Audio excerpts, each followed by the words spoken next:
আমার বাচ্চাকে রাজকুমারীর জায়গায় বদলে দেব।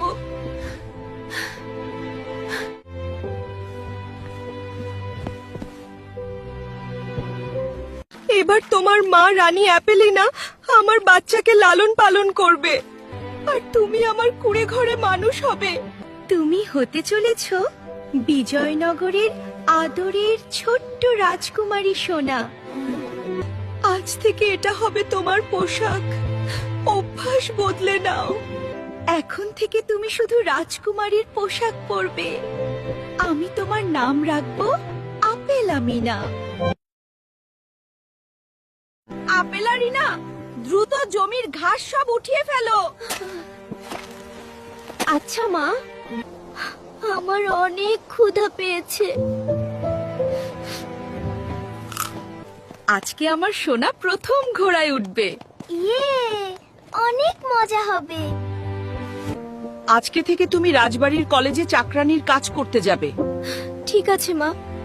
আমার সোনা, তুমি আজকে থেকে রাজপরিবারের কলেজে পড়বে।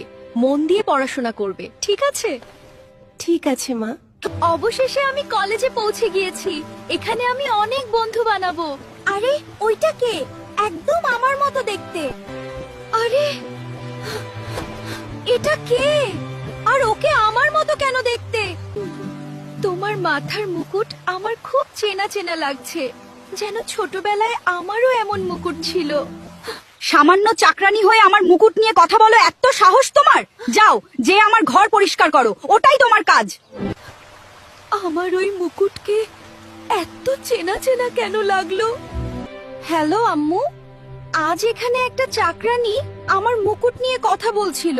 সে একদম আমার মতো দেখতে এখন আমাকে সারা জীবন এই চাকরানির কাজই করে যেতে হবে। এখন আমার সব মনে পড়ে গেছে। আমিই আসল রাজকুমারী। আমাকে ছোটবেলায় বদলে দিয়েছিল। সে বলছিল তাকে নাকি ছোটবেলায় রাজকুমারীর সাথে বদলে দেওয়া হয়েছে। তাই নাকি? আমি মোটেও মজা করছি না মা, আমাকে সত্যটা বলো। আচ্ছা আচ্ছা, আমি আসছি। তোমার ওইখানে অপেক্ষা করো।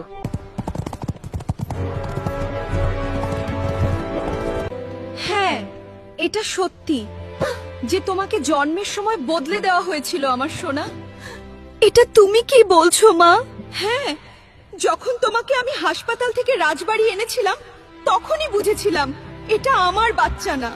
আমি পুরনো ফার্ম হাউসে যাই আর তোমাকে বদলে আনি, আর ওই চালাক মহিলা নিজের বাচ্চার সাথেই এতদিন খারাপ ব্যবহার করে এসেছে।